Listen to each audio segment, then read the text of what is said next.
அமர்நாதன் sir இல்லைங்கிறது கொஞ்சம் வருத்தமாக தான் இருக்குது. 2 ரீசனுக்காக. ஒன்று வந்து இந்த புக்கு இந்த வருஷம் என்னோட பர்த்டேக்கு அவர் கிஃப்டாக கொடுத்தாரு. நான் படித்து முடிச்ச உடனே நான் சொன்னேன் ரொம்ப பிடிச்சிருந்தது.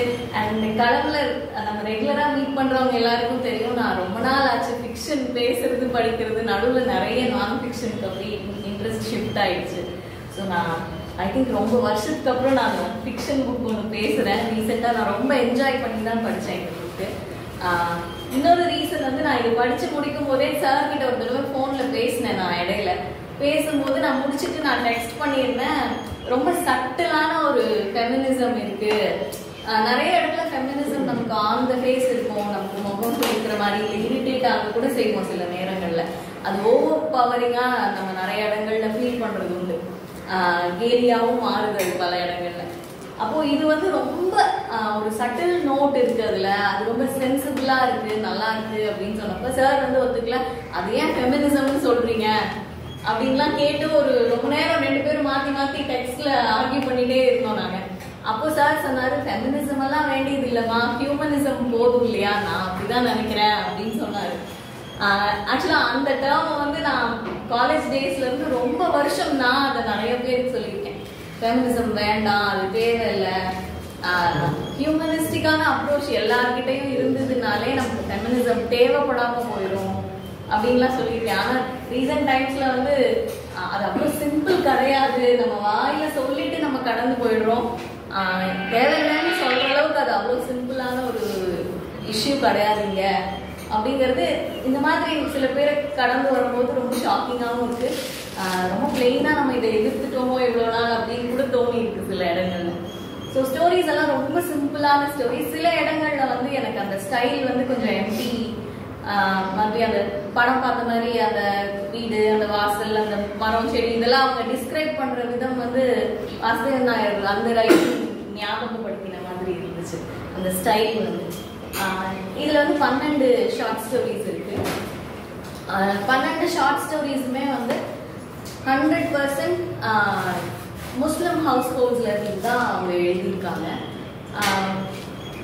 அங்க இருக்கக்கூடிய 99% பெண்களை தான் ப்ரோட்டகானிஸ்டா வச்சு அவங்க ஸ்டோரிஸ் எழுதியிருக்காங்க. அது ஏன் அப்படின்னா அவங்க எனக்கு தெரிஞ்சு அவங்க ஃபெமினிஸ்டா ஐடென்டிஃபை பண்ணிக்கிறாங்களாங்கிறத விட அவங்க ஃபெமினிசம் எதையுமே இங்க எடுத்து முன்னாடி எந்த தியரிஸையும் ஐடியாஸையும் அவங்க புஷ் பண்ணல. ஒரு ஒரு ஒரு நார்மல் அவங்க பார்த்து வாழ்ந்து கடந்து வந்த ஒரு முஸ்லிம் ஹவுஸ் ஹோல்டு எப்படி இருக்கும், அங்க இருக்கிறவங்க என்னெல்லாம் ஃபேஸ் பண்றாங்க, எப்படி வாழ்றாங்க, அந்த இதை பேஸ் பண்ணி அவங்க எழுதியிருக்காங்க. அண்ட் இதுல அந்த டிரான்ஸ்லேட்டர் வந்து அவங்க மென்ஷன் பண்ணும்போது சொல்லியிருந்தாங்க 80s 70s 80sல வந்து கர்நாடகால ஒரு மூவ்மெண்ட் வந்ததாகவும் அங்க வந்து ரிபல்லியஸான லிட்ரேச்சர் வரணும் அப்படிங்கிறதும், மார்ஜினலைஸ்டா இருக்கிறவங்களும் விமன் ரைட்டர்ஸும் வரணும், ரொம்ப ப்ரிவிலேஜ்டா இருக்கிறவங்களும் ஆண்களும் மட்டுமே லிட்ரேச்சரை ஹோல்ட் பண்ணியிருக்காங்க முழுசா, அது வந்து மாறணும்னு ஒரு அந்த 10 years அந்த பீரியட்ல ஒரு மூவ்மெண்ட் வந்து அந்த டைம்ல எழுத ஆரம்பிச்சவங்கல இவங்களும் ஒருத்தாங்க. ஸோ இவங்க வந்து அந்த டைம்ல நிறைய பேர் எழுத ஆரம்பிச்சிருக்காங்க, இவங்க வந்து விடாம எழுதிட்டு இருக்காங்க. இவங்க ஒரு லாயர், ஜேர்னலிஸ்ட், ஷார்ட் ஸ்டோரிஸ் எழுதியிருக்காங்க, நிறைய இவங்க விடாம எழுதிட்டு இருக்காங்க. டிரான்ஸ்லேட்டரோட நோட்ல அவங்க மென்ஷன் பண்ணியிருக்காங்க. கதையெல்லாம் சொல்றதுக்கு முன்னாடி ஷார்ட் ஸ்டோரிஸ் எல்லாருமே படிக்கலாம். ரொம்ப சிம்பிளா இருக்கு, ரொம்ப அழகா இருக்கு, படிக்கிறதுக்கு என்ஜாயபிளான ஒரு புக் தான். நான் கதையோட டீட்டெயில்ஸ் சொல்றதுக்கு முன்னாடி எல்லா கதையிலையும் இருக்கிற காமனான 2-3 விஷயங்கள் வந்து தெரிஞ்சது நான் ஃபர்ஸ்ட் சொல்றேன். என்னன்னா இந்த கதையில எல்லா இடத்துலயுமே வந்து ரீமேரேஜஸ் அப்படிங்கிறது ரொம்ப காமனா இருக்கு. எனக்கு நிறைய இடங்கள் இந்த கதை படிக்கும் போது இவங்க எந்த டைம் லைனை வச்சு எழுதியிருக்காங்க, ரொம்ப பழைய காலத்து கதை எழுதியிருக்காங்களோ அப்படின்னு கூட தோணுச்சு. ஏன்னா இவ்வளோ காமனா ரீமேரேஜ், இன்னைக்கு 2-3 மேரேஜஸ் பண்ணிக்கிறாங்க, வீட்டில் வந்து 7-8 குழந்தைங்களுக்கு மேலே இருக்காங்க. இதெல்லாம் வந்து எப்போ இருக்கும், ஒரு 50sல அப்படி இருக்குமோ அப்படிங்கிற மாதிரி இருந்துச்சு அது படிக்கும் போது. ஆனால் வந்து அவங்க டைம் லைனை எங்கேயும் இதுவாக காமிக்கல. அவங்க ரொம்ப பழைய காலம் இல்லை. அப்போ வந்து அவங்க இதெல்லாமே எனக்கு வந்து ரொம்ப புதுசாக தான் இருந்தது. அந்த வீடு, அவங்களுடைய சில வார்த்தைகள், அவங்களுடைய பிலீஃப் சிஸ்டம்ஸ், இது எல்லாத்தையும் ரொம்ப அழகா அதை சொல்லணுங்கிறதுக்காக ஒரு கதை எழுதாம கதைக்குள்ள அது ஒரு நமக்கே தெரியாம நமக்குள்ள அது ஃபீட் ஆகுற மாதிரி தான் அவங்க எழுதியிருக்காங்க. இதை சொல்றதுக்காக நான் இந்த கதை எழுதுறேன் அப்படிங்கிற மாதிரி அவங்க ஃபீல் பண்ண வைக்கல. கதை தான் சொல்லியிருக்காங்க. அதுக்குள்ள நமக்கே தெரியாம நிறைய இன்ஃபர்மேஷன்ஸும் புதுசான விஷயங்களும் எனக்கு ரொம்ப எல்லாமே புதுசா இருந்த மாதிரி இருந்துச்சு. ஒன்று வந்து அந்த ரீமேரேஜ், இன்னொன்று வந்து நிறைய குழந்தைகள் ரொம்ப யங் ஏஜ்ல பெண்களுக்கு கல்யாணம் ஆகிறதும், வீட்டுக்குள்ள 7-8 குழந்தைங்க 10-12 குழந்தைங்க இருக்கிற ஃபேமிலிஸ் எல்லாம் காட்டுது. இது ரெண்டுமே வந்து இன்னைக்கு டைமுக்கு இது நிஜமாவே நடக்குதா அப்படிங்கிற மாதிரி இருந்தது எனக்கு எல்லா கதைகள்லையும் இது. அண்ட் இவ்வளோ தூரம் வந்து ஃபர்ஸ்ட் கதை வந்து எனக்கு ரொம்ப ஃபர்ஸ்ட் படித்தேன், அதனால ஞாபகம் இருக்கான்னு தெரியல. அந்த ஃபர்ஸ்ட் கதையில வந்து 2 விதமான கப்பலை வந்து காட்டுறாங்க. ஒரு கப்பல் வந்து அந்த மைசூர்ல அந்த டேம் அந்த ப்ராஜெக்ட்ல ஒர்க் பண்றாங்க. ஹஸ்பண்ட்ஸ் 2 பேருமே. ஒருத்தர் நியூலி மேரிட், அந்த பொண்ணு அங்க போய் செட்டில் ஆனப்பறம் ஃப்ரெண்ட்ஸ் யாரும் இல்லாம புதுசா இன்னொரு முஸ்லிம் ஃபேமிலியில அவங்க ஃப்ரெண்ட் ஆகிறது தான் அந்த கதை முழுக்க இருக்கு. அப்போ அவங்க போய் இன்னொரு ஃபேமிலியில ஃப்ரெண்ட்ஸா ஃபர்ஸ்ட் டைம் அவங்களை டின்னருக்கு இன்வைட் பண்றாங்க, இவங்க போறாங்க. அங்கிருந்து தான் அந்த கதை தொடங்குது.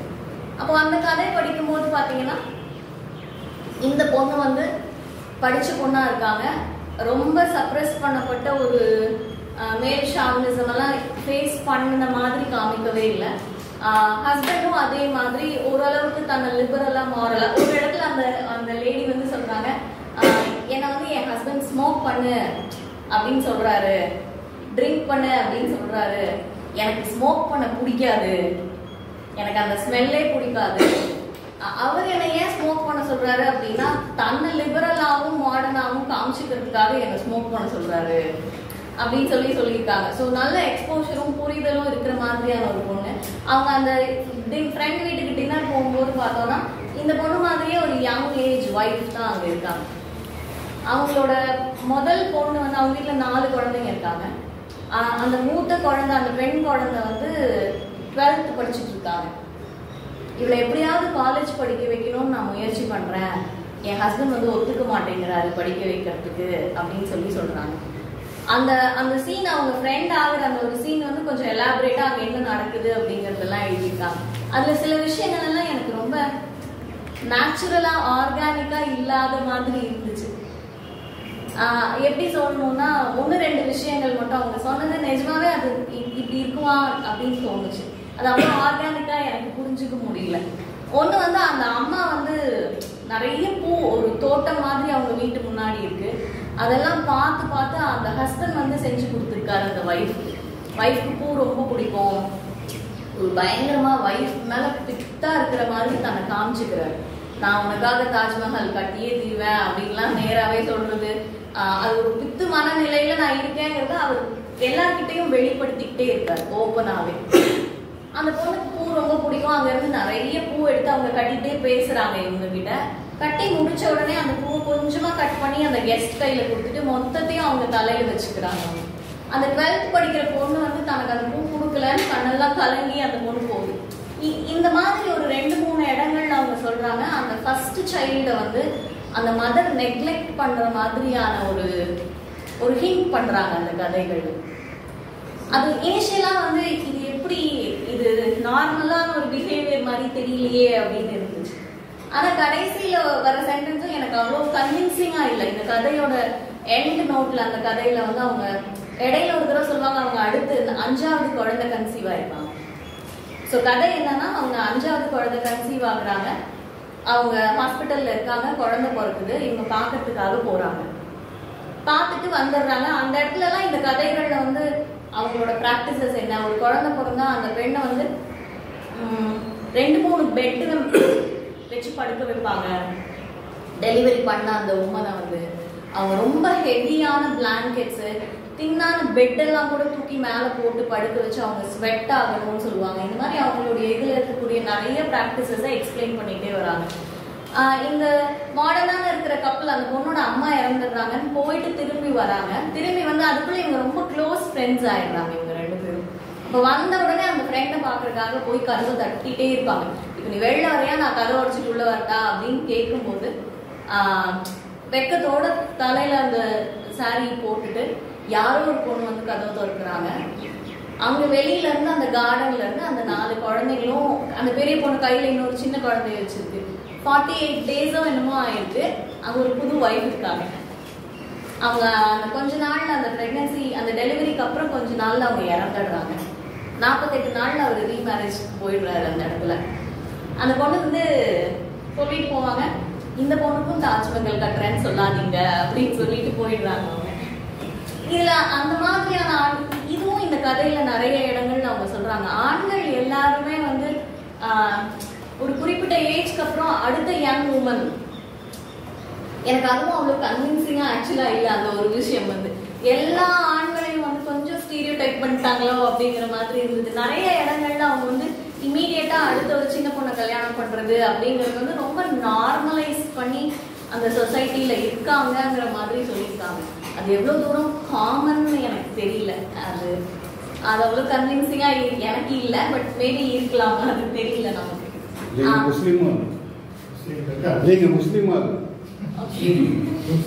எனக்கு அது தெரியல, நான் பார்க்கல. அது பேசி முடியுங்க. அந்த ஒரு விஷயமும் அந்த மதரோட பிஹேவியரும் எனக்கு ரொம்ப ஷாக்கிங்கா இருந்தது. அது இவ்வளவு தூரம் நார்மலா அப்படின்னு. ஆனா அந்த மதரோடைய பிஹேவியர் லேட்டர் எனக்கு சில சீன்ஸ் படிக்கும் போது புரிஞ்சுது. அவங்கள ரொம்ப சின்ன குழந்தையா இருக்கும் போதே கல்யாணம் பண்ணி கொடுத்துடுறாங்க. தன்னோட ஆசைகள் எதுவுமே பூர்த்தி அடையல. அவங்களால இன்னொருத்தங்களோட ஆசைகளை பூர்த்தி பண்ணிக்கிறதுங்கிறதெல்லாம் அவங்களுக்கு கவனத்திலே இல்லை. எனக்கு வாழ்றதுக்கு ஒரு சின்ன வாய்ப்பு கிடைச்சா கூட நான் அதை முழுசா அனுபவிச்சுக்கணுங்கிற ஒரு இதுதான் இருக்கு. ஏன்னா அதுக்கான வாய்ப்பே அந்த மதரோட லைஃப்ல இல்லை. அவங்க எதையுமே லைஃப்ல அனுபவிக்கல. ஒரு புரிதல் தன்னோட பாடியை பத்தியோ தன்னோட ஆசைகள் பத்தியோ எதுவுமே வர்றதுக்கு முன்னாடி கல்யாணம் பண்ணிக்கிறாங்க. அவங்களுக்கு அது புரிதல் வர்றதுக்கு முன்னாடியே 5 குழந்தைகள் வீட்டுல இருக்காங்க. அப்போ வந்து தன்னோட ஆசைகள் இன்ஃபேக்ட் மதர்ஸா இருக்கிறவங்களுக்கு ஒரு சாக்லேட் வாங்கி சாப்பிடுற மாதிரி குழந்தைகளோட ஆசைகள் எல்லாம் இருக்கு. 5 குழந்தைக்கு அம்மா அவங்களுக்கு வந்து ஒரு ஐஸ்கிரீம் சாப்பிடுறது ஒரு பயங்கரமான குதூகலமான விஷயமா இருக்கு. ரொம்ப சின்ன குழந்தைங்க எதுக்கெல்லாம் எக்ஸைட் ஆவாங்களோ அதுக்கெல்லாம் இந்த மதர்ஸ் வந்து பயங்கரமா எக்ஸைட் ஆகுறாங்க. அது வந்து அந்த ஏர்லி மேரேஜும் அந்த ஏர்லி மதர்ஹுட்னால வரக்கூடிய ரெஸ்பான்சிபிலிட்டிஸ்லயும் அவங்க எங்கேயும் காணாம போயிடுறாங்கிறது ரொம்ப ரொம்ப வருத்தமா இருந்தது ஆக்சுவலா அந்த இடத்துல படிக்கும்போது. பட் அவங்களோட ஒரு டயலாக் வந்து எனக்கு புரியல. இப்போ வரைக்குமே எனக்கு அந்த டயலாக் புரியல. அதனாலயோ என்னமோ எனக்கு இந்த கதை ரொம்ப ஞாபகத்திலேயே இருந்துட்டு இருக்கு இந்த புக்ல. அதுல என்னன்னா இந்த ஃப்ரெண்ட்ஸ் கிட்ட இந்த ஃப்ரெண்ட்ஸ் 2 பேரும் நிறைய நாள் ஒன்னா உட்காந்து பேசிக்கிறாங்க. 2 பேரும் ஹவுஸ் ஒய்ஃப்ஸ், நிறைய டைம் ஸ்பெண்ட் பண்றாங்க. அப்போ வந்து அந்த பெரிய பொண்ணு வந்து ஒரு நாளைக்கு அந்த ஹஸ்பண்ட் வந்து 10 டீ கேட்கிறாரு, வேலை வாங்கிட்டே இருக்காரு. அது எல்லாத்தையும் ஒரு ஸ்டேஜ்ல வந்து அந்த பெரிய பொண்ணு தலையில போட்டுட்டு இந்த அம்மா ரிலாக்ஸ் ஆகுறாங்க. அப்போ வந்து இவங்க அந்த பெரிய பொண்ணை பார்த்து சிம்பத்தைஸ் பண்றாங்க. எப்படியாவது இவங்களெல்லாம் கன்வின்ஸ் பண்ணி படிக்க வைக்கலாமா, காலேஜ் அனுப்பலாமா. இதெல்லாம் பண்ணும்போது அந்த அம்மா சொல்லிடுறாங்க ஒரே வார்த்தையில, இவ எனக்கு பொண்ணு இல்லை, இவ எனக்கு அம்மா அப்படின்னு சொல்லிடுறாங்க. அதுக்கப்புறம் பார்த்தோம்னா அந்த குழந்தை இவங்க இறந்து போய் அந்த 3 மாசம் கூட ஆகாத அந்த குழந்தைய அந்த பொண்ணு கையில வச்சிருக்கு. இந்த பொண்ணு கேட்டை விட்டு வெளியே போகும்போது அந்த டயலாக் ஞாபகம் வந்ததாதான் இந்த கதையை முடிக்கிறாங்க. இது வந்து நேச்சுரலா நடக்குமோ என்னமோ, ரொம்ப சப்ரஸான பெண்களுக்கு வந்து. ஆனா வந்து அந்த இடத்துல அந்த பெரிய பொண்ணுக்கு இது தொடருது. அந்த அம்மாக்கு என்ன நடந்ததோ அந்த அம்மாவுடைய பெண் குழந்தைக்கு அவங்க இருக்கும் போதும் அது நடக்குது, அவங்க இறந்ததுக்கு அப்புறமும் அது அவங்க தலையில தான் போய் விழுந்துருக்கு. ஸோ இது வந்து தொடர்ந்துட்டே இருக்குங்கிற மாதிரி தான் இந்த கதையை முடிச்சிருக்காங்க. அவங்க இது எதையுமே வார்த்தைகள்ல சொல்லாம இவங்க இப்படி நடந்தது ஒரு சென்டென்ஸ் தான் ஓப்பனா அவங்க அதை எக்ஸ்பிரஸ் பண்றாங்க அவங்களோட ரைட்டிங்ல. அது ரொம்ப அழகா இருந்தது. ஏன்னா இன்ஃபேக்ட் அவங்களுடைய ஸ்ட்ராங்கா இது இப்படிதான் அப்படின்னு ஃபீட் பண்ணாம உனக்கே புரியுதா அப்படிங்கிற மாதிரி இருந்தது. அவங்களுடைய சென்டென்சஸ், சாய்ஸ் ஆஃப் வேர்ட்ஸ் எல்லாமே அது ரொம்ப நல்லா இருந்தது. அவங்க எதையுமே நேரடியா மூஞ்சில வீசாம உங்களுக்கு புரிஞ்சா சரிங்கிற மாதிரியான ஒரு உணர்வு அது எல்லா கதையும் படிக்கும்போது எனக்கு வந்தது. ஆனா 12 கதைகளும் சொன்னா ரொம்ப லேட் ஆயிடும். ஸோ 2-3 கதைகள் மட்டும் நான் இன்னொரு கதை எனக்கு கொஞ்சம் ஞாபகத்திலே இருக்கு. நான் ரொம்ப இமோஷனலான ஒரு கதை. நான் யூஸ்வலா இமோஷனலான கதை நான் படிக்கவே மாட்டேன். ஸோ அந்த இடத்துல வந்து ரொம்ப எனக்கு மொத்தமாவே இந்த ப்ராக்டிசஸ் எல்லாமே கொஞ்சம் நம்ம எல்லாருக்குமே புதுசா இருக்கும்னு எனக்கு தோணுச்சு. அந்த ஹவுஸ் ஹோல்ட்ஸ் ஆகட்டும் எல்லாம். அதுல வந்து ஒரு ரொம்ப சின்ன வயசுல விடோ ஆகிற ஒரு மதர், ஒரே ஒரு ஆண் குழந்தை, ஸ்கூல் படிக்கிற வயசுல அந்த குழந்தை இருக்கும்போது அவங்க விடோ ஆயிடுறாங்க. அவங்கள ரீமேரேஜ் பண்ணிக்க சொல்லும்போது அவங்க பயங்கரமா அபியூஸ் பண்ணி, கிட்டே எவனும் வந்து இந்த ஐடியாவை சொல்லக்கூடாதுன்னு திட்டி எல்லாரையும் துரத்தி போடுறாங்க சொந்தக்காரங்க. தனியா அவங்க செய்யாத வேலைகளே இல்லை அப்படின்னு சொல்றாங்க. அவ்வளோ கஷ்டப்பட்டு அந்த பையனை வளர்த்துறாங்க. அவங்க ஒரு ஃப்ரூட் ஸ்டால் ஒன்று வச்சு மார்க்கெட்ல ஒரு பெரிய கடையா எஸ்டாப்ளிஷ் பண்ணி அந்த பையன் வெல் செட்டில்டா இருக்காங்க. அந்த வீட்டில் வந்து வாசலையே அப்படி ரெண்டா தடுத்து 2 வீடா இப்போ இருக்கு. அவங்க பையன் ஒய்ஃப் குழந்தைங்களோட இருக்கான், பக்கத்துல அவங்க அம்மா இருக்காங்க. ஸோ அந்த பையனோட ரொட்டீன், அந்த பையன் வந்து அம்மா எவ்வளோ கஷ்டப்பட்டு தன்னை வளர்த்துருக்காங்கிறது ரொம்ப புரிஞ்சுக்கிட்ட ஒரு பையனா இருக்கான். அப்போ டெய்லி வந்து அவன் காலையில மதியம் சாப்பிடுறானோ இல்லையோ, அவங்க வீட்டுல இருந்து அவன் கடைக்கு போறான். கண்டிப்பா திரும்பி வரும்போது நேரா அம்மா வீட்டுக்குள்ள போறது அவனோட பழக்கம். போயிட்டு டின்னர் சாப்பிட்டுட்டு அன்னைக்கு நாளோட விஷயங்கள் எல்லாம் அவங்க அம்மா மடியில படுத்துட்டு கதையெல்லாம் பேசி சொல்லிட்டு சில நாள் அங்கேயே தூங்கிடுறதும், இல்லைன்னா எழுந்து வந்து இந்த பக்கம் படுத்துக்கிறது அப்படிங்கிறது அது அவனோட ரொட்டீன். அந்த ஒய்ஃப் வந்து கான்ஸ்டன்டா கத்தி சண்டை போட்டு இரிட்டேட் பண்ணி இந்த மாதிரியான ஒரு ஒய்ஃபா காட்டுறாங்க. அவங்க போனாலும் திட்டுறாங்க, போகலைனாலும். ஒரு பழம் வாங்கிட்டு வந்தா கூட அவங்க சொல்றாங்க, ஆப்பிள் வாங்கிட்டு வந்தா 2 ஆப்பிள் வாங்கிட்டு வந்தாலும் 2ம் ஒரே சைஸ்ல இல்லைன்னா பிரச்சனை வந்துடும். அந்த அளவுக்கு அவங்க கவனமா எடுத்துட்டு வந்து 2 பக்கம் கொடுக்கணும். அதை அவன் செஞ்சாலும் சண்டை வந்துடும் வீட்டுல அப்படிங்கிற மாதிரியான ஒரு சூழ்நிலை இருக்கு. இது எல்லை மீறி போகுது. டீடைல்ஸ் நிறைய இருக்கு எல்லாமே.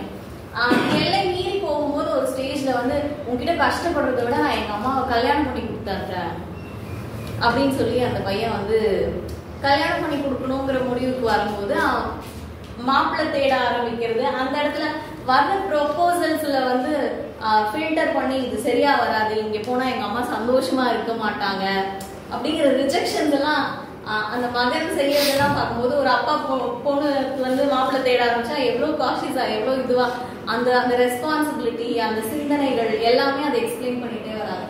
ரொம்ப ஒரு ப்ரொஃபஸர், ஒரு விடோட் ப்ரொஃபஸர் வந்து கடைசியில செலக்ட் பண்றாங்க. கல்யாண வேலைகள் எல்லாம் செய்யறாங்க. அந்த இடத்துல நிறைய கேலி விமர்சனம் இதெல்லாம் சுத்தி இருக்கிற இடத்துல வருது. ஏதோ பைத்தியக்காரி மாதிரி பண்றாங்கிற மாதிரி இருக்கு. இந்த எந்த இடத்துலயும் அந்த மதர் எதுவுமே பேசுறதே இல்லை. அவங்க எதுவுமே சொல்ல மாட்டேங்கிறாங்க. ஒரு ஸ்டேஜ்ல நிஜமாவே இது ஏதோ கோவத்துல பேசுறது, நிஜமா இது நடக்காதுன்னு நினைக்கிறப்போ வந்து இது நிஜமாவே நடக்குது அப்படிங்கிற புரிதல் வரும்போது அந்த வைஃப் அழுது போறது, பண்ண வேண்டாம் அப்படி நான் திருந்திடுறேன், பண்ண வேண்டாம் அப்படின்லாம் சொல்லும்போது முடியாது பண்ணிதான் ஆவேன் அப்படின்னு சொல்லும்போது வந்து திரும்ப அந்த பொண்ணு வந்து திட்டுறான். ஃபர்ஸ்ட் அழுது கெஞ்சி பாக்குறா, கேட்க பழைய தொனி சண்டை கோபம் அந்த வார்த்தைகள் எல்லாம் வந்துடுது. அதுக்கப்புறம் ஊர்ல இருக்கிறவங்களெல்லாம் அந்த வைஃப் கூட்டிட்டு வந்து பெரிய மனுஷங்களெல்லாம் இது எங்கேயாவது நடக்குமா, இது எவ்வளவு அநியாயமா அசிங்கமா இருக்கு, வீட்டுல கூப்பிட்டு பஞ்சாயத்து பண்ற மாதிரி எல்லாரையும் கூட்டிட்டு வராங்க. அந்த கூட்டிட்டு வந்ததுக்கு அப்புறமா வந்து ஆளாளுக்கு ஒண்ணு பேசுறாங்க. அந்த இதுல அவங்க அம்மா ரொம்ப நேரம் அமைதியாவே இருக்காங்க. ஒரு ஸ்டேஜ்ல பையன் மேல நிறைய கேள்விகள் இதெல்லாம் வரும்போது அவங்க என்ன சொல்லிடுறாங்க, என்ன பிரச்சனை, என்ன டிஸ்கஷன், ஆமா நான் கல்யாணம் பண்ணிக்க போறேன் அப்படின்னு சொல்லிடுறாங்க அவங்க. அதுக்கப்புறம் வந்து அது நிஜமா ஃபர்ஸ்ட் வந்து அவன் கோவத்துலதான் அந்த வேலையை ஆரம்பிக்கிறான். அவன் ஜெனுவனா அந்த நான் மாப்பிள்ளை தேடுறேன் கல்யாணம் பண்ணி வைக்கிறேன். ஆனா அதுக்கப்புறம் வந்து அது நிஜமாவே ஜெனுவனா ஒரு தேடலா மாறுது. அதுக்கப்புறம் அந்த வேலைகளை ரொம்ப சின்சியரா செய்ய ஆரம்பிக்கிறது. அது அப்படி வரும்போது கடைசியில அவங்க அதை சொல்றாங்க, எங்களை வந்து அவன் அந்த கல்யாண வேலைகளை வந்து சின்சியரா அவங்க அம்மா வந்து கல்யாணத்துக்கு போகுது. ஆனா அந்த இடத்துல வந்து கதையில அவங்க சொல்லியிருக்காங்க பையனுக்காக அவங்க அதை ஏத்துக்கிட்டாங்க அப்படிங்கிற மாதிரியான ஒரு நோட்ல தான் அந்த கதையில சொல்லியிருக்காங்க. இந்த கதை ஒண்ணு. இன்னொன்னு வந்து எனக்கு ஃபன்னியா இருந்தது, பயங்கர ஃபன்னியா இருந்தது. இது என்னன்னா ஒரு அரபிக் டீச்சர் ஒருத்தர் இருக்காரு. ஒரு ஒர்க்கிங் உமன் வீட்டுல இருக்கிற பெண் குழந்தைகளுக்கு வந்து அந்த லாங்குவேஜை சொல்லி கொடுக்கறதுக்காக வீட்டுக்கு அந்த டீச்சரா அந்த லேடியோட பிரதர் வந்து கூட்டிட்டு வந்து விடுறாரு. ஒரு நாள் வந்து அவங்க ஆபீஸ்ல இருந்து சீக்கிரம் வந்துடும் போது அந்த பெண் குழந்தைகள் 2 பேரும் ஒரு ரெகுலரா வேலை செய்யற ஒரு லேடி எல்லாரும் சேர்ந்து அந்த டீச்சரும் கிச்சனுக்குள்ள நிக்கிறாங்க. எல்லாரும் சேர்ந்து கோபி மஞ்சூரியன் செஞ்சுட்டு இருக்காங்க. அதை பார்த்த உடனே வந்து இவங்க திட்டிடுவாங்க, தப்பா நினைச்சுக்குவாங்கன்னு சொல்லி அந்த டீச்சர் வந்து வீட்டை விட்டு ஓடிடுறாரு வெளியில. அதுக்கப்புறம் அங்க வர்றது இல்லை. இவங்க அதை பெருசா தப்பா நினைச்சுலாம் இவங்களுக்கு புரியல என்ன நடக்குதுன்னு. குழந்தைங்கெல்லாம் சேர்ந்து டீச்சரை கிச்சனுக்குள்ள கூட்டிட்டு போய் என்னமோ எல்லாம் சேர்ந்து சமையல் பண்ணிட்டு இருக்காங்க. இவங்க தப்பா நினைக்கிறது அதெல்லாம் அவங்களுக்கு புரியல. அதுக்கப்புறம் அந்த ஆஃபீஸ்ல அந்த லேடிக்கு வந்து திரும்ப என்கொயரிஸ் வருது. இந்த டீச்சர் உங்க வீட்டுல வந்து சொல்லி கொடுத்தாராமே, இவருக்கு வந்து பொண்ணு பாக்குறாங்க, அவர் வேற ஸ்டேட்ல இருந்து வந்தவர், பொண்ணு எங்க வீட்டு பொண்ணை பார்த்துருக்காங்க, நல்ல பையனா, ஓகே சொல்லலாமா அப்படின்னு சொல்லும்போது இவங்க நல்லவன்னு சொல்றது இல்லை, கெட்டவன்னு சொல்றது இல்லை. கடைசியில இவங்களுக்கு தெரிஞ்ச ஒருத்தருடைய வீட்டுல இருந்தே ஒரு பொண்ணை கல்யாணம் பண்ணிக்கிறாரு. அதுக்கப்புறம் ஒரு நாள் அந்த பொண்ணு வந்து பயங்கரமா அழுகுது. இது எல்லாம் எல்லாத்துக்கும் எண்ட்ல காரணம் என்ன சொல்றாங்கன்னா, கோபி மஞ்சூரியன் ஒரு விஷயத்த வந்து அவர் எங்கேயோ நார்த்ல இருந்து வந்திருக்காரு. ஸோ அதை சாப்பிட்டு வந்திருக்காரு. எங்க போனாலும் வேலைக்கு போற இடத்துல, தெரிஞ்சவங்க வீட்டுல, முன்ன பின்ன தெரியாத தனக்கு அந்த உரிமை இல்லாத இடங்கள்லாம் வந்து கோபி மஞ்சூரியன் செய்ய தெரியுமா, கோபி மஞ்சூரியன் செய்ய தெரியுமான்னு கேட்டுட்டே இருக்காரு. நிறைய இடங்கள்ல அதை திரும்ப ஒப்சசிவா கேட்கறதுனாலயே பொண்ணு கொடுக்க மாட்டேங்கிறாங்க. அந்த ஒப்சஷன்னாலேயே அடுத்து கல்யாணம் ஆன பொண்ணு வந்து இவன் தொல்லையே தாங்க முடியல, எல்லாரும் தப்பா பேசுறாங்கிற மாதிரி பேசாம இவனுக்கு தலாக் கொடுத்துடலாமா, என் வீட்டு போனா நாங்க என்னங்க பண்றது, இப்படி ஏமாந்து கல்யாணம் பண்ணி கொடுத்துட்டோங்கிற அளவுக்கு எல்லாரும் ஒரு பிரச்சனை அதிகமாகும். அந்த ஒரு விஷயம் செய்ய தெரியாததுனால அவங்க மேரேஜ் லைஃப்குள்ள பிரச்சனை வருது. அப்போ வந்து அந்த கதையில அவங்க என்ன பண்றாங்கன்னா, கோபி மஞ்சூரியன் ரெசிபியை இன்டர்நெட்ல எடுத்துட்டு தன்னோட தம்பிக்கு போன் பண்றாங்க. இதை எழுதி தம்பிகிட்ட கொடுத்து முதல்ல அந்த வைஃப் கிட்ட கொடுக்க சொல்லணும். இந்த ஒரு கோபி மஞ்சூரியன் செய்ய தெரியலன்றது ஒரு ஒப்சஷன், சாப்பாடு மேல அந்த ஒரு ஐட்டம் மேல அந்த பையனுக்கு இருக்கிற அப்சஷன்னால அவனோட மேரேஜ் லைஃபே ஷேட்டர் ஆகுற அளவுக்கு ஒரு பிரச்சனை. அந்த கதை வந்து ரொம்ப ஜாலியா இருந்து படிக்கிறதுக்கு ரொம்ப ஒரு ஐட்டம்காக இவ்வளவு அப்சஷன் வரணும் ஒருத்தங்களுக்கு தெரியல, எனக்கு மேபி இருக்கலாம். அதுல நம்ம வெளிநாட்டுக்கெல்லாம் போனா நம்ம சாப்பாட்டுக்காக ரொம்ப தவிச்சு போறாங்க அப்படிங்கிற மாதிரி எல்லாம் நம்ம பாக்குறோம். மேபி அந்த மாதிரி ஒரு எக்ஸ்பிரஷனான்றது எனக்கு தெரியல. அது மாதிரி இங்க நிறைய இந்த ஹார்ட் லேம்ப் அப்படிங்கிற கதை வந்து, ஒரு பெண் வந்து தன்னோட அப்பா வீட்டுக்கு வராங்க, 2 அண்ணனுங்க இருக்காங்க. திடீர்னு ஒரு நாள் அவங்க வீட்டுக்கு வராங்க, வந்துட்டு வெல்கம் பண்றாங்க. எங்க ஹஸ்பண்ட் கூட விட்டுட்டு போயிட்டாரா, வீட்டுக்கு வந்துருக்கலாமே அப்படின்லாம் கேட்கறாங்க. நான் தனியா தான் வந்திருக்கேன் அப்படின்னு சொன்னோடனே எல்லாரும் வீட்டுக்குள்ள இருந்து அவங்க அண்ணன் ஷேவ் பண்ணிட்டு இருந்தவங்களாம் பாதியில தான் எல்லாரும் ஹாலுக்கு வந்துடுறாங்க. என்ன பிரச்சனை அப்படின்னு கேட்கும்போது அவங்களுக்குள்ள கம்பேட்டபிலிட்டி இல்லை. அந்த ஹஸ்பண்டுக்கு வந்து இந்த வைஃப் மேல எந்த இன்ட்ரெஸ்டும் இல்லை. அந்த பொண்ணு அதையும் நேரா சொல்றாங்க, எனக்கு அவர் மேல எந்த இன்ட்ரெஸ்டும் இல்லை, காதல் இல்லை எங்க 2 பேருக்குள்ள. இந்த நேச்சுரல் ஃபீலிங் என்ன இருக்கணுமோ ஒரு கணவன் மனைவிக்குள்ள அந்த அன்பு காதல் எல்லாம் இல்லை. அப்படிங்கும் போது தலாக்கெல்லாம் கொடுக்க வேண்டாம், நாங்க சொல்றது கேளு, நாங்க வந்து பேசுறோம் என்ன. இது ஒரு சினிமால கூட நான் பார்த்திருக்கேன். இது நிறைய பேர் சொல்றாங்க, பையன் கஞ்சமா செலவு பண்ண மாட்டாங்களாங்கிற மாதிரியான ஒரு சந்தேகம் நிறைய இடங்கள்ல வருது. ஒரு பெண் பையனை பத்தி குறை சொல்ல ஆரம்பிக்கும் போது, ஏன் உனக்கு எதுவும் வாங்கி தர்றது இல்லையா கேட்கறதுங்கிற மாதிரியான ஒரு கேள்வி டைரக்டாவோ இன்டைரக்டாவோ நிறைய பெண்களுக்கு அந்த கேள்வி வருது. அப்போ வந்து அந்த பொண்ணு இல்ல, இது சர்வைவல் ரொம்ப கஷ்டம் அந்த வீட்டுக்குள்ளங்கிறத பல முறை அந்த வீட்டுல இருக்கிறவங்களுக்கு எக்ஸ்பிரஸ் பண்றாங்க. அவங்க யாருமே கேட்கல. நீ அவர் வீட்டுல இருக்கும்போது வந்து, ஏன்னா வீட்டுக்கு வந்து 2 நாள் ஆச்சு, நான் இங்க வந்தது தெரியாதுன்னு போது யாருக்கும் தெரியறதுக்கு முன்னாடியே கொண்டு போய் விட்டுறணும்னு அண்ணன் தம்பி திரும்ப கூட்டிட்டு போய் அவங்க வீட்டுல ஹஸ்பண்ட் வர்றதுக்குள்ள கொண்டு போய் விட்டுறணும், இவ வந்ததே தெரியக்கூடாது அப்படிங்கிற மாதிரி கொண்டு போய் விடுறாங்க. அங்கேயும் ஒரு பெண் இருக்கு, ஒரு பெரிய பொண்ணும் ஒரு கை குழந்தையும் இருக்கு அந்த இடத்துல. அந்த பெரிய பொண்ணு அந்த கை குழந்தைய பாத்துக்கிறாங்க அந்த இடத்துல. அந்த பொண்ணு 10th போர்டு எக்ஸாமுக்காக படிக்கணும். அம்மா போயிட்டாங்க, அப்பா 2-3 நாளா வீட்டுக்கு வரல. அந்த பதட்டத்துல அந்த பொண்ணுனால படிக்க முடியாம தவிச்சிட்டு இருக்கு அந்த பொண்ணு அந்த இடத்துல. எக்ஸாம்ஸ்க்கு ப்ரிப்பேர் பண்ண முடியாம, காலேஜுக்கு போகணும், நம்ம நல்லா மார்க் வாங்கணும், 1000 விஷயம் அந்த குழந்தை மண்டையில ஓடிட்டு இருக்கு. இப்போ திரும்ப வந்தோடனே நல்ல வேலை ஹஸ்பண்ட் வீட்டுல இல்லை, அவருக்கு தெரியறதுக்கு முன்னாடி நம்ம தங்கச்சியை கொண்டு வந்து விட்டுட்டோம் அப்படிங்கிற மாதிரி வெயிட் பண்றாங்க. அந்த ஹஸ்பண்ட் வராரு, போன் பண்ணி சொல்லி அந்த ஹஸ்பண்ட் வராரு. ஹஸ்பண்டுக்கு வீட்டுக்குள்ள வந்தோடனே இவங்க எதுக்கு வந்திருக்காங்க, இவங்க ஏதாவது சொல்லியிருப்பாளா, என்ன பிரச்சனை அப்படின்னு அவருக்கு ஒரு சின்ன பதட்டம் இருக்கு. அந்த பொண்ணு கிட்ட வந்து டீ போட்டு வா எல்லாருக்கும் அப்படின்னு சொல்லிட்டு அம்மா எங்கன்னு அந்த பொண்ணு ரொம்ப கிளவரா ஆன்சர் சொல்லுச்சு அப்படின்னு சொல்றாங்க. அம்மா தூங்கிட்டு இருக்காங்க, மாமா எல்லாம் இப்பதான் வந்தாங்க. அவங்க அழுதுட்டே உள்ள போய் படுத்துறாங்க.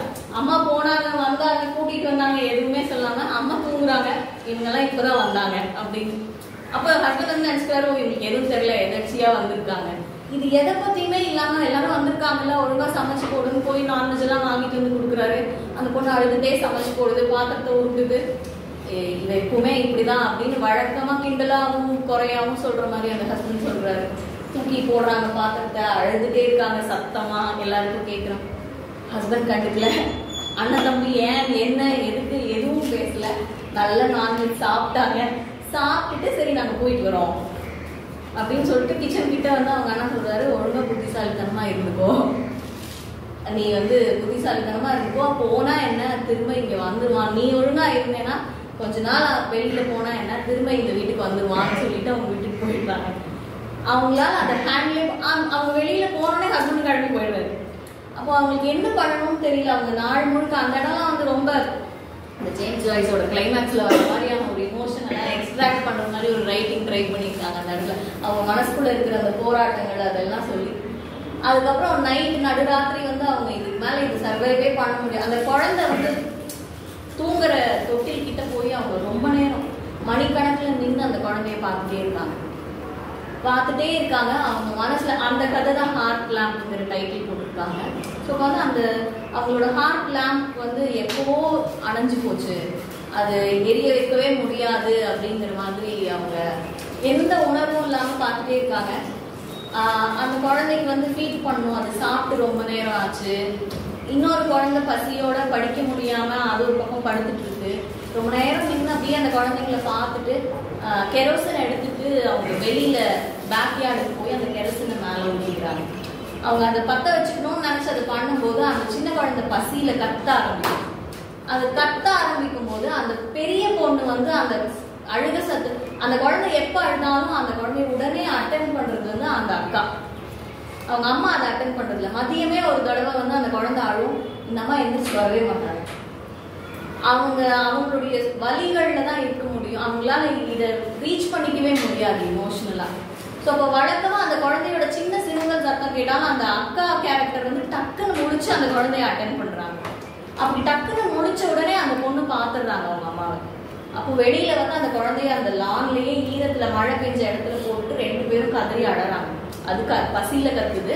இந்த அக்கா வந்து ஒருத்தர் உன்னை விட்டுட்டு போனதுனால எங்களெல்லாம் விட்டுட்டு நீ போறியான்னு காலை பிடிச்சிட்டு வேண்டாம்னு கத்தி அழும்போது இவங்க கன்வின்ஸ் ஆகுறாங்க.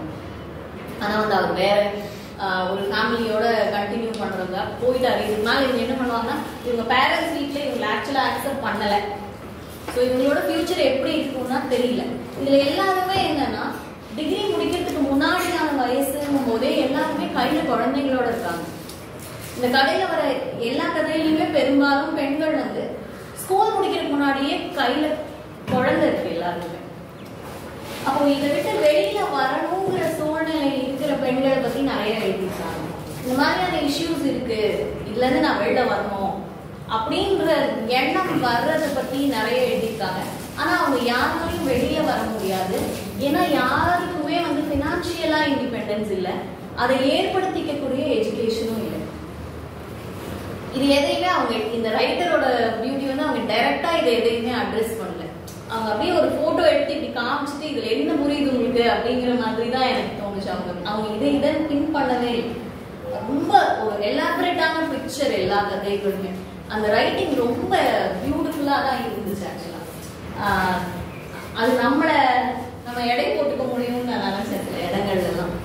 ஏன்னா எனக்கு இந்த இவங்களோட கதையில இருக்கிற பெண்கள் எல்லாம் பார்க்கும்போது நான் முன்ன வந்து நான் ரொம்ப ஈஸியா, அதாவது எந்த யாரையுமே பார்க்காம அடுத்தவங்களோட கஷ்டங்கள் எதையும் புரிஞ்சுக்காம ஒரு உலக அறிவே இல்லாம இருக்கிற ஒரு பீரியட் நம்ம எல்லாருக்குமே இருக்கும்.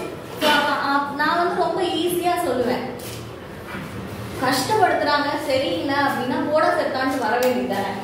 இது ஒரு டயலாக் தான் எனக்கு ரொம்ப ஈஸியான கரெக்டான ஆன்சர் மாதிரி நான் பல இடங்கள்ல சொல்லியிருக்கேன். நான் மேரேஜ் ஆகி போகும்போது எங்க வீட்டுக்கு பக்கத்துல ஒரு ஃபேமிலி இருந்தாங்க.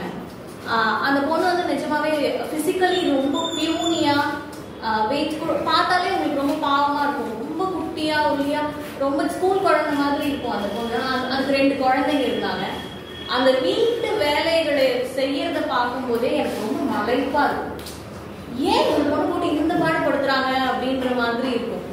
அப்போ எனக்கு எப்பவுமே என்னோட ஆன்சர் அதுவா தான் இருந்திருக்கு. ரொம்ப கஷ்டப்படுத்துறாங்க சரியில்லை இருக்கிற இடம்னா போடான்னு வர வேண்டியது தானே, இது என்ன நம்மள நம்ம பார்த்துக்க மாட்டோமா அப்படிங்கிற ஒரு கேள்வி எனக்கு ரொம்ப ஈஸியா இருந்திருக்கு பல வருஷங்கள் மனசுல.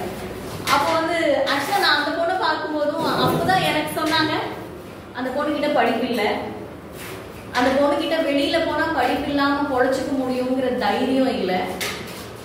அம்மா வீட்டுக்கு போலான்னா அங்க வீடே இருக்காது, அம்மா எங்க இருப்பாங்க அப்பா எங்க இருப்பாங்கன்னு கூட சில வீடுகள்ல தெரியாது. அவங்க வீட்லயே அவங்க சாப்பாடு இல்லாம கூட இருக்கிறதுக்கு வாய்ப்பு இருக்கு. இல்ல வெல்கம் பண்ண மாட்டாங்க, உன் லைஃப் கல்யாணம் பண்ணி கொடுத்தாச்சு நீ பாத்துக்கணும்.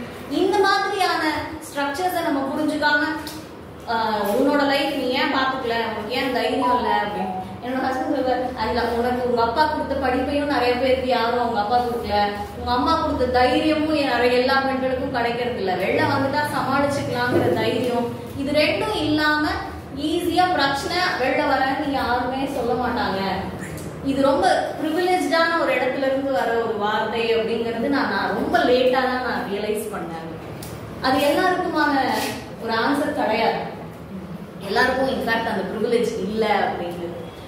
அந்த மாதிரியான விஷயங்கள் நிறைய இந்த கதைகள் படிக்கும்போது புரியலைன்னா கூட இதை படிக்கும்போது நம்மளால அதை புரிஞ்சுக்க முடியும் அப்படிங்கிறது. இன்னைக்கு சொசைட்டிலையும் நிறைய பேர் சொல்ல ஆரம்பிச்சிருக்கோம், ஒரு காமனான ஒரு முக்கியமான ஒரு மெசேஜா இன்னைக்கு நம்ம நிறைய இடங்கள்ல பேசுறோம். எந்த விதமான டிஸ்கிரிமினேஷன்ஸ் இருந்தாலும் நம்ம மோஸ்ட்லி கேஸ்ட் சிஸ்டம்ல இருந்து நம்ம பேசுறோம். எந்த விதமான டிஸ்கிரிமினேஷன் இருந்தாலும் படிப்பு மட்டும் இருக்குமா பிடிச்சுக்கோங்கன்னு சினிமால ஆரம்பிச்சு சோசியல் மீடியால ஆரம்பிச்சு நம்ம எல்லா இடங்கள்லயும் அதோட இம்பார்ட்டன்ஸை பேசுறோம் நம்ம அந்த இடத்துல.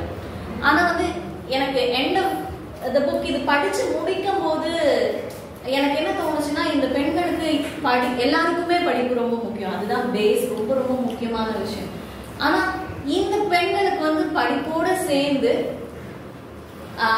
பணம் அப்படிங்கிறதும் பினான்சியலான ஒரு இண்டிபெண்டன்ஸ் அப்படிங்கிறதும் வேணும் அப்படிங்கிறது தோணுச்சு. படிப்பு மூலமா அதை நம்மளால ஏர்ன் பண்ணிக்க முடியும் அப்படிங்கிறது வேற. ஆனா அதுக்கு முன்னாடியே கூட பேசிக்கா வந்து அதுக்கு முன்னாடியே கூட ஒரு சர்டன் லெவல் ஆஃப் பினான்சியல் பவரோ இல்ல ஒரு லைவ்லிஹுட்டை தன்னால சமாளிச்சுக்க முடியுங்கிற ஒரு விஷயமும் நிறைய இடங்கள்ல இல்ல. அதுவும் ஈக்குவலி இம்பார்ட்டன்ட் படிப்பளவுக்கு அப்படிங்கிற மாதிரி எனக்கு தோணுச்சு. ஏன்னா இதுல இன்னொரு கதை இருக்கு. அந்த இடத்துல வந்து ஹஸ்பண்ட் ஒரு ஆட்டோ டிரைவர் வேற ஒரு கல்யாணம் பண்ணிட்டு போயிடுவாரு. இந்த வைஃப் கிட்ட 5 குழந்தைங்களோ 4 குழந்தைங்களோ இருக்காங்க. ஒரு கை குழந்தை இருக்கு, அந்த குழந்தைக்கு காய்ச்சல் ஒதுக்குது. ஆனா அந்த லேடி வந்து வீட்டு வேலை பாக்குறாங்க. அப்போ வந்து அவங்க வீட்டு வேலை பாக்குறேன், என்னால சாப்பாடு போட முடியும். அந்த கை குழந்தைக்கு ரொம்ப உடம்பு சரியில்லைங்கும் போது என்னால மருந்து வாங்கி கொடுக்க முடியல. அந்த பினான்சியல் சப்போர்ட்டை கொடுக்க சொல்லுங்க ஹஸ்பண்ட் கிட்ட இருந்து. அவங்க வந்து அவங்களுடைய அந்த மாஸ்க்ல அந்த இடத்துல போய் முட்டாவாலான்னு சொல்லி ஒரு டேர்ம் சொல்றாங்க. அந்த இடத்துல வந்து அவங்கதான் லீடர் மாதிரி போல அந்த அவங்க கிட்ட போய் அவங்களுடைய குறைகளை சொல்லலாம். அந்த மாஸ்க்கு சேர்ந்தவங்க அவங்க கிட்ட இருந்து அவங்களுடைய தீர்வுகளை அவங்க எடுத்துக்கிறாங்க. அவங்க சொன்னா மத்தவங்க எல்லாம் கேட்பாங்கிற மாதிரியான ஒரு இது.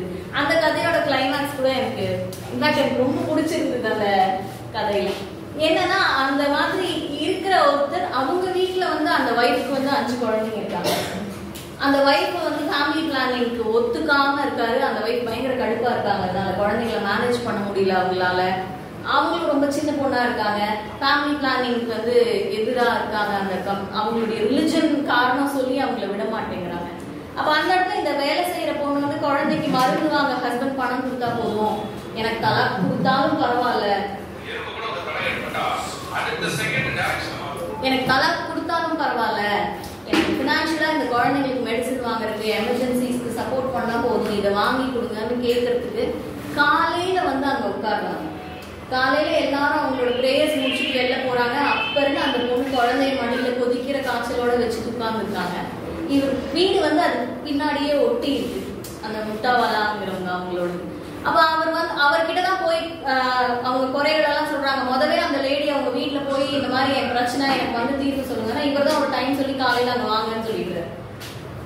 அதுக்கப்புறம் அந்த பொண்ணு அங்க வந்து காலையிலே உட்காந்துருக்கு. அந்த ஆட்டோ டிரைவர் வந்து அவர் வீட்டுக்கு போய் நீங்க என் கூட வாங்கன்னு ஒரு ஹோட்டல் கூட்டிட்டு போய் பிரியாணி வாங்கி கொடுத்து ஸ்வீட் வாங்கி கொடுத்து அவர் சொல்றாரு, என்னாலலாம் பினான்சியலா சப்போர்ட் பண்ண முடியாது, ஒரு கைண்ட் ஆஃப் பிரைட் மாதிரி கொடுத்து நீங்க வேற மாதிரி ஜட்ஜ்மெண்ட் கொடுங்கிற மாதிரி அவங்க ஒரு சீன் நடக்குது. அதுக்கப்புறம் நைட் வரைக்கும் மழை பெய்து அந்த இடத்துல இருக்காங்க. இவரோட ஒய்ஃப் வந்து அந்த வீடு பின்னாடியே இருக்கிறதுனால காம்பவுண்ட் வழியா ஒரு சின்ன பையனை கூப்பிட்டு அவங்களுக்கு சாப்பாடு கொடுக்க சொல்லி வீட்டுல இருக்கிறத கொண்டு போய் கொடுக்க சொல்றாங்க. அந்த குழந்தை மடியிலேயே ஆக்சுவலா அன்னைக்கு நைட் மழையில இறந்துடும். அந்த இடத்துல வந்து ஃபினான்ஷியல் சப்போர்ட் வேணும். இது வந்து இவங்க ஒரு நாள்ல முதல் நாள் போய் அவங்க வீட்டு வாசல்ல கேட்டு வாமா நீ நான் உனக்கு சரியான பிரச்சனை தீர்த்து வைக்கிறேன்னு சொல்லி இது ஒரு நாள் 2 நாள் நடக்கல, மாச கணக்கா நடந்திருக்கு. அந்த மாச கணக்கா நடக்கும்போது அந்த லேடி வந்து ஒருத்தங்க வீட்டுக்கு வேலைக்கு போறாங்க.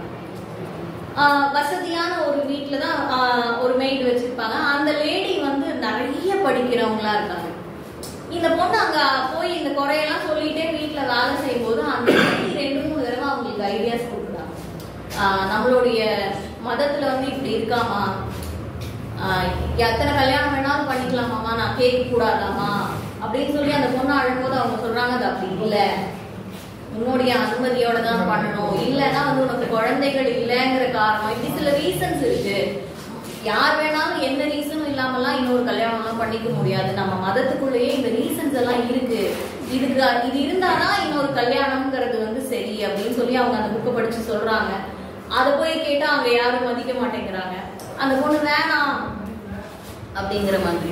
இன்ஃபேக்ட் திரும்ப திரும்ப பெண் குழந்தைகள் பிறந்துட்டே இருக்கு அப்படிங்கும் போது அவங்க ஒருத்தர் சொல்றாங்க அந்த லேடி கிட்ட, பெண் குழந்தைகள் பிறக்குன்னா அல்லாவே நேர்ல வந்து ஆசீர்வாதம் பண்ண மாதிரி. அந்த பொண்ணு ரொம்ப வசதி இல்லாத பொண்ணு, பெண் குழந்தைகள் பிறக்கிறது பெரிய சுமை. அந்த பொண்ணு சொல்றாங்க எத்தனை தடவை அல்லா என்னையே நேர்ல வந்து ஆசீர்வாதம் பண்ணிட்டு இருப்பாரு, எனக்கு வேண்டாம் அப்படின்ற மாதிரி சொல்றாங்க. அவங்க ஆண் குழந்தை இல்லைங்கிறது வந்து சமாதானம் சொல்றது இப்படி எல்லாம் சொல்றாங்க. அந்த லேடி வந்து நிறைய தியரிஸா படிச்சு அவங்களுக்கு தீர்வு சொல்றாங்க. நீங்க போய் அங்க கேளுங்க, நான் உங்களுக்கு சொல்லி கொடுக்குறேன், போய் கேளுங்க, நான் எழுதி கொடுக்குறேன் லெட்டர், நீங்க அங்க போய் மாஸ்க்ல கொடுங்க, இவங்க அப்படி நிறைய ஹெல்ப் பண்றாங்க. ஆனா அது எல்லாத்தையும் தாண்டி அந்த இடத்துல அந்த பெண்களுக்கு படிச்ச பெண்ணா இருக்கலாம், அவங்க கொடுக்குற சொல்யூஷன்ஸா இருக்கலாம், அவங்க எழுதி அனுப்புற ஒரு ரெக்கமெண்டேஷன் லெட்டரா இருக்கலாம், இது எதுக்குமே அந்த கதையில எந்த பவருமே இல்லை. ஸோ அந்த குழந்தை இறந்து போற இடத்துல இந்த கதை முடியல. இந்த கதை எப்படி முடியுதுன்னா, தன்னோட ஹஸ்பண்ட் வந்து கரெக்டான ஒரு ஜட்மெண்ட் கொடுக்க வேண்டிய இடத்துல நின்றுட்டு அதை கொடுக்கல, தன்னை ஃபேமிலி பிளானிங் பண்ண விடலைங்கிறது ஒரு தனி பிரைவேட் ஒரு அஃபேர் மாதிரி அந்த கதையில. அது ஒரு ஃபேமிலி இஷ்யூ, இது ஒரு சோஷியல் இஷ்யூ. இது ரெண்டையும் அந்த கதையை முடிக்கும் போது அவங்க வந்து நான் 1 வாரம் 2 வாரத்துக்கு வீட்டுக்கு வர மாட்டேன், குழந்தைங்களை பார்த்துக்கோ, நான் போய் ஃபேமிலி பிளானிங் பண்ண போறேன், கேள்வி கேட்கல, முகத்தை பார்க்கல, அந்த செருப்போடு அவங்க அந்த தலையில அந்த சாரி போட்டுக்கிறேன்னு சொன்னாங்க. அது ஒரு துளி கூட தவறக்கூடாதுங்கிறதுல அவங்க முதல்ல இருந்து கான்ஷியஸா இருக்கணும், இல்லைன்னா என்ன எப்படி மதிப்பாங்கிற மாதிரி எல்லாம் ஒரு பிலீஃப் இருக்காங்க அந்த வீட்டுக்குள்ள. வந்து அதையெல்லாம் அந்த லேடி கண்டுக்கவே இல்லை, நான் போறேன் நீ பாத்துக்க அப்படின்ட்டு அவங்க சல்லுன்னு கிளம்பி போயிடுறாங்க. ஸோ அந்த சாய்ஸும் வந்து எல்லா பெண்களுக்கும் அந்த கதையில இல்லை. ஸோ ரீமேரேஜ் பண்ணிக்கிறது, பணம் இல்லாம நடுத்தருவில் நிக்கிற ஒரு கேரக்டர் இருக்காங்க, சூசைட் பண்ணிக்கிற ஒரு கேரக்டர் இருக்காங்க இதுல. இந்த கதைகள்ல வெளியில போக முடியும் அப்படிங்கிற மாதிரி ஒரு கேரக்டர் இருக்காங்க. இதோட கடைசி கதையில வந்து எனக்கு டைட்டில் ரொம்ப பிடிச்சிருந்தது. இந்த கதையில வந்து அந்த பொண்ணு வந்து எக்ஸ்ட்ரீமா கடவுள் நம்பிக்கையும் ஆர்த்தடாக்ஸான கன்சர்வேட்டிவான ஒரு பிலீஃப்குள்ள இருந்து வளர்ற ரொம்ப ஃபினான்ஷியலி பேக்வேர்டான ஒரு பொண்ணு. பார்த்து ஒரு கல்யாணம் பண்ணி வைக்கிறாங்க. அந்த பொண்ணு அவங்க அம்மாவோட மட்டும்தான் லைஃப்ல வந்து நட்பு அன்பு எல்லாமே கல்யாணம் வரைக்கும் அந்த பொண்ணுக்கு எல்லாமே அவங்க அம்மா மட்டும்தான். ஸோ வெளியில விடுறது இல்லை, படிக்க வைக்கிறது இல்லை. ஸோ அந்த பொண்ணோட உலகமே அவங்க அம்மாவை சுத்தி தான் இருக்கு. அவ்வளோ க்ளோஸா இருக்கிற இடத்துல அம்மா வந்து அவங்களோட எல்லா கன்சர்வேட்டிவான ஆர்த்தடாக்ஸான விஷயத்தையும் அந்த பொண்ணுக்கு ஃபீட் பண்ணிட்டே தான் வளர்க்குறாங்க.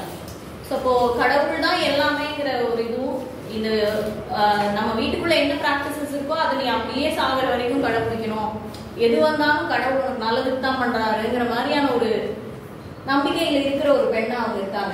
கல்யாணத்துக்கு அப்புறம் அவர் வந்து அவர் எதிர்பார்த்த வரதட்சணை கிடைக்கல அப்படிங்கிறப்போ ஒரு ஸ்டேஜ்ல நீ சாகிற வரைக்கும் உங்க அம்மாவை பார்க்க கூடாது அப்படின்னு சொல்றாங்க. அங்கேயும் நான் அந்த பொண்ணு அந்த கதையில கண்டினியூஸா கடவுள்கிட்டயே தான் பேசுறேன். இங்கேயும் நான் ஒன்றும் பண்ண முடியாது இல்லையா, நான் பொண்ணு நான் பண்ணக்கூடாது இல்லையா, இங்க நீ தானே பேசணும் அப்படிங்கிற மாதிரி எல்லாம் நிறைய அந்த கடவுளோட தான் அந்த பொண்ணோட டயலாக்ஸ் எல்லாமே இருக்கு. அப்போதான் அது எல்லாத்தையும் அவ அக்செப்ட் பண்றான். குழந்தைகள் திரும்ப திரும்ப 5 குழந்தைகள், அந்த பொண்ணுக்கு அது விருப்பம் இருக்கா இல்லையா, பிசிக்கலி அவங்க கேப்பபிளா ஃபீல் பண்றாங்களா இல்லையா, இன்ட்ரெஸ்ட் எதுவுமே இல்லை. அது ஒரு மெஷின் தனமான ஒரு உயிர் இல்லாத ஜடம் மாதிரி அந்த பொண்ணு அங்க வாழுது. எல்லாத்தையும் அது திரும்ப திரும்ப சொல்லி அக்செப்ட் இப்படி நடக்குது, ஆனா நான் இப்படிதான் நடக்கும் இல்லையா, நான் பொண்ணு தானே அப்படிங்கறத அவங்க திரும்ப திரும்ப சொல்லிக்கிறாங்க. ஒரு ஸ்டேஜ்ல அவங்க அம்மா உடம்பு சரியில்லைன்னு அவங்க அப்பா ரொம்ப முடியல நீ வான்னு கூப்பிட வராரு. அந்த ஹஸ்பண்ட் பார்க்க கூட விடுறது இல்லை. அவங்க அம்மா ஹாஸ்பிட்டல்ல இருக்காங்க. அவங்க அம்மா இறந்து போறாங்க. ஒரு வாரம் ஹாஸ்பிட்டல்ல இருந்து, ஹாஸ்பிட்டல்ல இருந்தது இறந்து போனது எதுவுமே இந்த பொண்ணுக்கு தெரியாது. சொல்லி அனுமதிக்க மாட்டேன்லாம் கிடையாது. அம்மா ஹாஸ்பிட்டல்ல இருக்காங்க, சாக போறாங்கிற விஷயத்த கூட அந்த ஹஸ்பண்ட் வந்து சொல்ல மாட்டாரு. தெரியவே தெரியாது. அது தெரிய வரும்போது இதுல இருந்து வெளில போனா என்ன அப்படிங்கிற ஆத்திரம் வரும். நான் வெளில போய் என்ன பண்ணுவேன், நைட் சாப்பாடு கூட இந்த குழந்தைங்களுக்கும் எனக்கும் வழி கிடையாது, தங்கறதுக்கு ஒரு வீடு கிடையாது. இதெல்லாம் அவளுக்கு டயலாக்ஸாவே இருக்கு. அப்போ வந்து இந்த பொண்ணுக்கு உடம்பு சரியில்லாம போகுது. இந்த பொண்ணை ஹாஸ்பிட்டல்ல சேர்க்குறாங்க. ஒரு சர்ஜரி பண்றாங்க. சர்ஜரி பண்ணும்போது 3 நாள் 4 நாள் சர்ஜரிக்கு அப்புறம் இந்த பொண்ணு ஹாஸ்பிட்டல்ல இருக்கு. ஹாஸ்பிட்டலோட ஃப்ரீ ஃபுட்டையே வர்றத நான் என்னோட 4 குழந்தைங்களோட ஷேர் பண்ணி சாப்பிட்டுக்கிட்டேன். இப்போ வந்து என்னை டிஸ்சார்ஜ் பண்ணிட்டாங்க. 4 நாளா ஹஸ்பண்ட் வரல, யாருமே வரல. இப்போ வந்து நான் குழந்தைங்களை கூட்டிட்டு எப்படியோ நான் வீட்டுக்கு போறேன். வீட்டு கூட்டி இருக்கு, வாசல்ல உட்காந்துருக்கேன். ராத்திரி ஆகுது, வரவே இல்லை. ஆப்ரேஷன் பண்ண உடம்பு, ரொம்ப வலி, பசி. என் நிலைமை பார்த்து குழந்தைங்க பசிக்குதுன்னு கூட வாய் திறந்து சொல்லவே இல்லை. அப்புறம் நைட் வந்து திடீர்னு ஒரு சத்தத்தோட வெளிச்சத்தோட நிறைய கொஞ்சம் பேர் கூட்டமா வராங்க. அந்த ஹஸ்பண்ட் இன்னொரு கல்யாணம் பண்ணிட்டு வராரு. கல்யாணம் பண்ணிட்டு வராங்க. இப்ப அந்த பொண்ணு என்ன கொண்டு அந்த பொண்ணோட பசங்க சின்ன குழந்தைங்க வந்து பயத்துல அவங்க அம்மா பின்னாடி போய் நின்று இனி நம்ம லைஃப் என்னன்னு அதுங்க கதறி அழற மாதிரி அந்த கதை. அப்ப சொல்றாரு, இன்னொரு வாட்டி நீ ஆணையும் பெண்ணையும் படைக்கணும் அப்படின்னா ஒரு தடவையாவது வந்து பொண்ணா பிறந்துட்டு அப்புறமா படைச்சது நல்லா இருக்கும் அப்படின்ற மாதிரி அந்த கதையை வந்து அந்த திரும்பவும் அந்த பொண்ணு கடவுள்கிட்ட அதுதான் பேசுது. நீ வெளில போகணுமா உள்ள போகணுமான்னு தெரியாது, உள்ள போனா விடுவாங்களான்னு தெரியாது.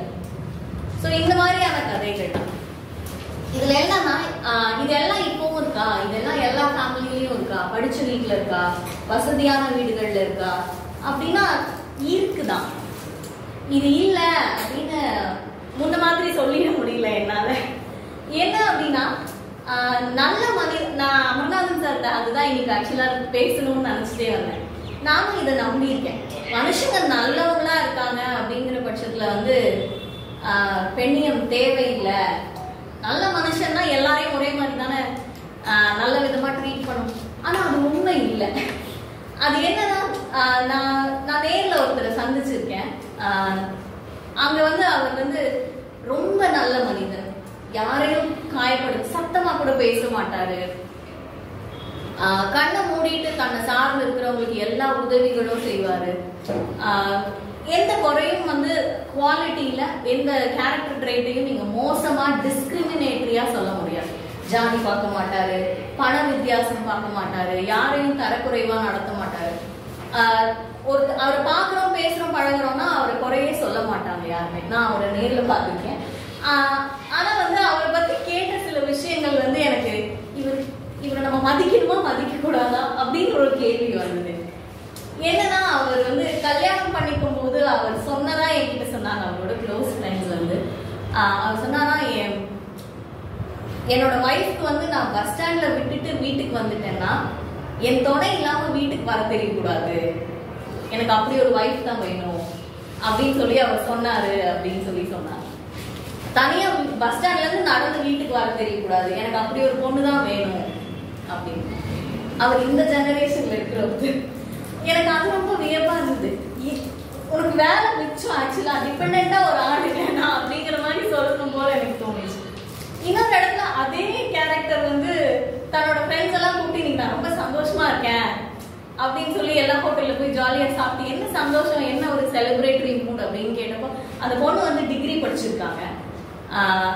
அவங்க அந்த பொண்ணோட மாமனார் அவரோட அப்பா வந்து கூப்பிட்டு அவர் ஊர்ல கொஞ்சம் பெரியவர், எல்லாரும் அவர்கிட்ட உதவி கேட்கறது அதுக்கெல்லாம் வராங்க. அப்போ ஒருத்தர் ஏதோ வந்து கேட்கறாங்க, இவர் வந்து நான் ஒரு லெட்டர் எழுதி தரேன், நீங்க கொண்டு போய் பேங்க்லயோ தாசில்தாரோ ஏதோ சொல்லியிருக்காங்க, அதுக்கு ஒரு லெட்டர் எழுதணும் ஒரு கவர்மெண்ட் ஆபீஸ்ல கொடுக்கறதுக்கு, நான் எழுதி கொடுக்குறேன், இதை கொண்டு போய் கொடுங்கன்னு உதவி கேட்டு வந்த அந்த குரூப் கிட்ட சொல்லிட்டு தன்னோட மருமகளை கூப்பிட்டு நான் சொல்ற லெட்டரை எழுதி கொடுமா அப்படின்னு சொல்றாரு. அந்த பொண்ணுக்கு வந்து அட்ரஸ் வந்து ஃப்ரம் அண்ட் டு எங்க எழுதணும்னே தெரியல, டிகிரி படிச்ச பொண்ணு, சரியா எழுத தெரியல, என் ஒய்ஃப் இது கூட தெரியலன்னு அவ்வளவு சந்தோஷமா அவர் ஃப்ரெண்ட்ஸுக்கு ட்ரீட் எல்லாம் வச்சிருக்காரு. இதுல உனக்கு என்ன பெருமை அப்படின்ற மாதிரி எனக்கு ஒரு ஆத்திரம் வந்தது பயங்கரமா. இன்னைக்கு இன்னைக்கு இந்த சொசைட்டில எல்லா மாடர்னிட்டியும் பேசுற, எல்லா டெக்னாலஜிலையும் ஸ்ட்ராங்கா இருக்கிற இடத்துல ஒருத்தருக்கு ஏன் இப்படி தோணுதுங்கிறது எனக்கு இப்போ வரைக்குமே புரியல. இதுல அவருக்கு என்ன பெனிஃபிட் இருக்க முடியும்? ரொம்ப தங்கமான மனுஷன், யாரையுமே சதிர்ந்து கூட பேச மாட்டாரு. இதுல உனக்கு என்ன பெனிஃபிட் இருக்கு அப்படின்னா, தனக்கு கீழே ஒருத்தங்க இருப்பாங்க, நான் சொல்றதெல்லாம் கேட்பாங்க, அதுதான் இருக்குமோ? இல்ல தனக்கு டிபெண்டா ஒருத்தருக்கு அடிமையாங்கிறதெல்லாம் கூட இல்லை. இன்னைக்கு இருக்கிறவங்க தனக்கு டிபெண்டா ஒருத்தங்க, நான் உன்னை விட்டுட்டா உனக்கு வழியே இல்லை, அதனால நீ என்னை இறுக்கமா புடிச்சுக்கணும் அப்படின்ற ஒரு கேரக்டர் இருக்கிறத எல்லா மனுஷ ஜென்மமும் என்ஜாய் பண்றோமோ? இது என்ன மாதிரியான ஒரு வக்கரம் எனக்கு தெரியல.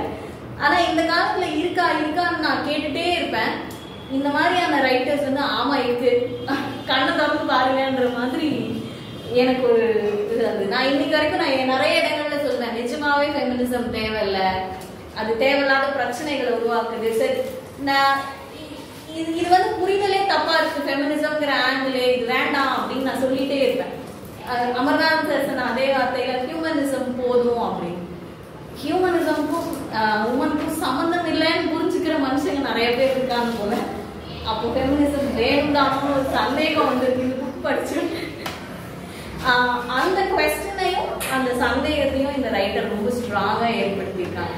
அவங்களுடைய செட்டிங்ஸ், அந்த கதைகள், சில கதைகள் ரொம்ப பியூட்டிஃபுல்லா இருக்கு. சின்ன குழந்தைங்க, ஒரு குட்டி பொண்ணை வந்து ஒரு குட்டி பையன் வந்து விளையாடிட்டு இருக்கும்போது கண்ணத்துல முத்தம் கொடுத்துட்றான், பெரிய அவமானமா அந்த குழந்தை அழுது. அதுக்கப்புறம் வேலைக்கு வந்ததுக்கு அப்புறம் அவன் வந்து அந்த மாஸ்க்ல அந்த மூத்த ஒரு தலைவர் பொசிஷன்ல இருந்து இவங்களை திருவிழா கூப்பிட வரும்போது நிமிர்ந்து கூட அந்த பையன் பார்க்க மாட்டேங்கிறான். நீ கண்ணை மட்டும் பாரு, நீ இன்னும் அதே ஆளா இல்லையான்னு நான் கண்டுபிடிச்சிருவேன்ற மனநிலையில அந்த பொண்ணு.